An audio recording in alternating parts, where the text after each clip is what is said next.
আমাদের জীবনটা অনেকটা একটা বড় খাতার মতো। প্রতিটা পাতায় আমরা আমাদের গল্প লিখছি, আর সেই গল্পকে সুন্দর করতে হলে পড়াশোনা একটা গুরুত্বপূর্ণ হাতিয়ার। তোমরা কি ভেবেছো কীভাবে বা কোন সময় পড়লে সেটা তোমার মাথায় ভালোভাবে ঢুকে যাবে?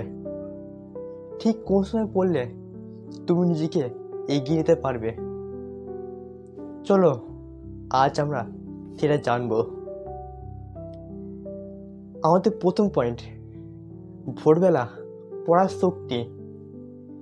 ভোরবেলা যখন সূর্যের আলো ঠিক মতো উঠেছে, তখন প্রকৃতি যেমন ফ্রেশ থাকে, ঠিক তেমনি তোমার ব্রেনও একদম ফ্রেশ থাকে। এই সময় পড়াশোনা করার জন্য একমাত্র উপযুক্ত সময়। ভোরবেলা ঠান্ডা বাতাস আর শান্ত পরিবেশ তোমার মাথাকে চাঙ্গা করে তোলে। বিজ্ঞানীরা বলে এই সময় আমাদের ব্রেন বেশি শোষণ করতে পারে। তোমরা কি জানো ভোরবেলা পড়া জিনিসটা তুমি দীর্ঘ সময় ধরে মনে রাখতে পারো?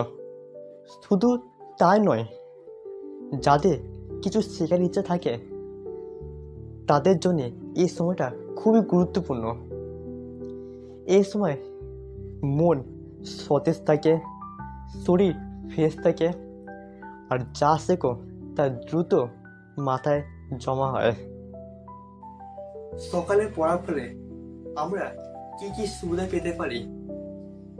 দিনে প্রথম দিকে মনোযোগ খুবই শক্তিশালী থাকে, আর যা শেখো তা দীর্ঘ সময় মনে থাকে।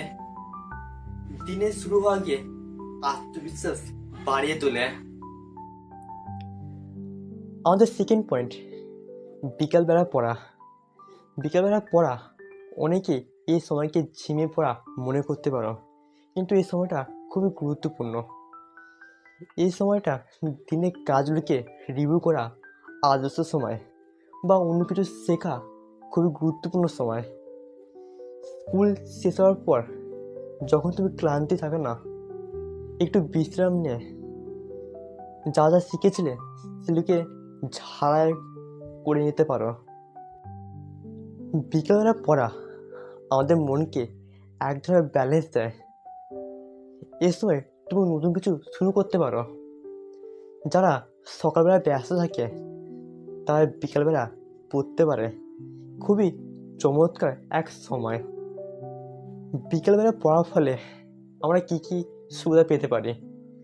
রিভিশন প্র্যাকটিসে করার জন্যে খুবই চমৎকার এক সময়। নতুন কিছু শুরু করতে পারি।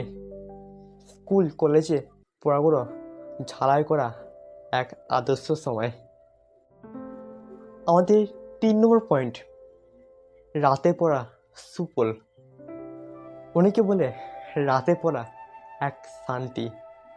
দিন শেষে যখন চারপাশে ব্যস্ততা থেমে যায়, রাতে নীরবতায় তুমি মনোযোগ করে পড়তে পারো।